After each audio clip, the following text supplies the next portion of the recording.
இன்னைக்கு கடைசி காலத்துல வந்திருக்கிறோம். இப்பயும் போய் வெளியே நின்று வருத்தப்பட்டு பாரம் சுமக்கிறவர்களே, நீங்கள் எல்லாரும் என்னிடத்தில் வாருங்கள், நான் உங்களுக்கு இளைப்பாறுதல் தருகிறேன் என்று இயேசு சொல்லுகிறார். வாருங்க பிள்ளைகளே என்று சொல்லக்கூடியதான காலம் முடிந்தது. இனி நீங்கள் அற்புதம் செய்தால் மாத்திரம்தான் ஜனங்கள் இனி கிறிஸ்துவை நோக்கி திரும்பி வருவார்கள். மற்றபடி நீங்க வேற விதத்தில், உலகத்தின் கண்ணோட்டத்தில், உலகத்தின் ரீதியில் நீங்கள் எப்படியும் சபையை நடத்தலாம். ஆனால் உண்மையுள்ள ஒரு சபை இனி வளர வேண்டுமானால் அந்த சபை அற்புதம் செய்கிற சபையா இருக்க வேண்டும். அதுக்கு மூன்று முக்கிய காரியங்கள். ஜெபிக்கிற நபர் முதலாவது விசுவாசிக்க வேண்டும். ஞானமாய் ஜெபிக்கணும், பயந்து ஜெபிக்க கூடாது, முழு தைரியத்தோடு ஜெபிக்கணும். இரண்டாவது, அதை பெற்றுக் கொள்ளுகிறதான, ரிசீவ் பண்ணுகிறதான பிள்ளைகள் விசுவாசத்தோடு அந்த ஜெபத்தை ஏற்றுக்கொள்ளணும். மூன்றாவது ரொம்ப ரொம்ப முக்கியம், இந்த ரெண்டும் ஏற்பட்டுருங்க. நான் போய் ஒருத்தருக்காக ஜெபிக்கிறேன், அந்த சகோதரன் ஏற்றுக்கொள்வார், அந்த சகோதரி ஏற்றுக்கொள்வார், நானும் முழு மனதோடு ஏற்றுக்கொள்வேன். ஆனால் இந்த சுத்தி நிக்கிறாங்க பாத்தீங்களா, பெரிய பிரச்சனைங்க.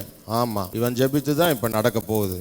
ஒரு சின்ன மனசுக்குள்ள வெளியே பிரைஸ்தலான்ற இப்படி சொன்ன மறுநொடியே அந்த வல்லமை அந்த இடத்துல செயலிழந்து போகிறது. நீங்க விசுவாசிக்கணும். நீங்க விசுவாசித்தால் தேவனுடைய மகிமையை பார்க்க முடியும். குடும்பமே விசுவாசித்து என் குடும்பம் தலை சிறந்து வரும்னு நினைக்கணும்.